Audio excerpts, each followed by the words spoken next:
Reality TV is a very interesting thing, and I don't think you can possibly understand what it's like until you do it. It's so funny. I hear people say all the time, like, oh my gosh, your show is the realest thing I've ever seen. And then you hear other people saying, this is the fakest thing I've ever seen. So it's really interesting the way different people react to it. But something I'm most proud of about My Big Fat Fabulous Life is that even some of my crew members say, like, this is the most authentic thing we've ever filmed.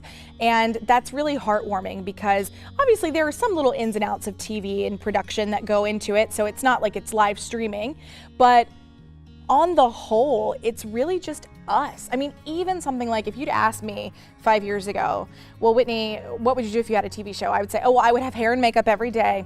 I would look really good. The truth is, I roll out of bed looking crazy. I got weave in all different places, you know, no makeup on. And even something like that is something you don't see a lot. Like you watch some of these reality TV shows and they're all made up and it just, life seems kind of plastic.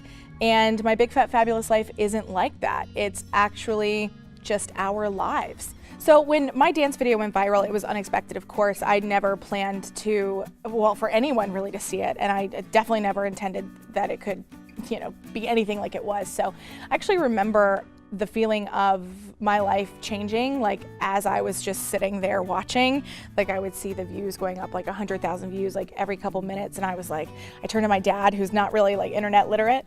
I said, Dad, like something's happening. And he was like, all right, well, you know, and I was like, no, Daddy, something's happening. And he was like, whatever, you know, like, Dad, this is a big deal. And that was a really unique feeling that I don't know if I'll ever feel again. And I was a little bit scared. I was a little bit like, oh my gosh. And then I started getting interview requests and people were asking me like, well, what is no body shame? And at that point it was really just a blog post. But I realized I kind of had something. I had this visual experience, a very human experience of dance. And then I also had a message. And I thought I could just answer these questions and do a couple interviews and let this pass me by, or I could turn this into my life's work. And I didn't know how I was gonna do that, but I thought that sounded like the better option. So about a month later, I was going through my email in my spam folder, and I saw an email from a producer at TLC, and she said, do you want to collaborate? You know, I was like, okay, great, like having no idea what that would mean. And, you know, here we are so many seasons later of My Big Fat Fabulous Life. So don't be afraid to take a risk. Yeah, I quit my job. I didn't know. And here I am with you, you know. And your whole family is involved on the show. Is it hard kind of getting them on board with it? Well, when My Big Fat Fabulous Life first started, like I said, I didn't know if it was going to actually, I mean, we never knew if we'd even see one episode on the air. We had no idea. So I came in the house and I said, like, Mom, I think we're gonna do this reality TV thing. She was like, Whitney, I'm not doing it. And I was like, Mom, you're doing it, actually, you are. And she was like, I'm not. And to this day, whenever the crew like leaves to go home and they're taking their mic off, she's like, that was my last one. But it never is. Like, my mom is actually the reason people watch the show, and she's so cute, and I really think she's in her element. She's like the funniest, wittiest, sweet, like southernest mother out there. And I often joke with her that like I went through everything in my life just to get here so she could have a TV show in her 70s, you know? But it's a blast. Like, we all really love it. My friends have really risen to the occasion, especially as the seasons have gone on. They've become more open and vulnerable, especially in this last season of My Big Fat Fabulous Life. There's stories that are really heavy.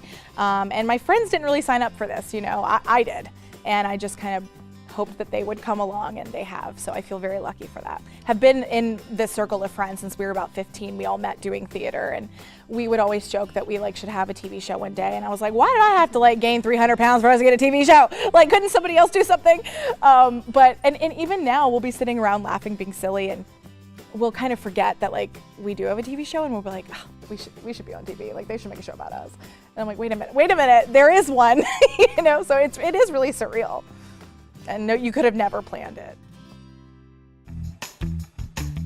When I first got fat, it was very rapid. Let me just try to accept what I have now. Like, let me just see what that would be like. The first thing, obviously, that I wanted to do, was dance. Extra pounds can't take that away from you. A disability can't take it away from you.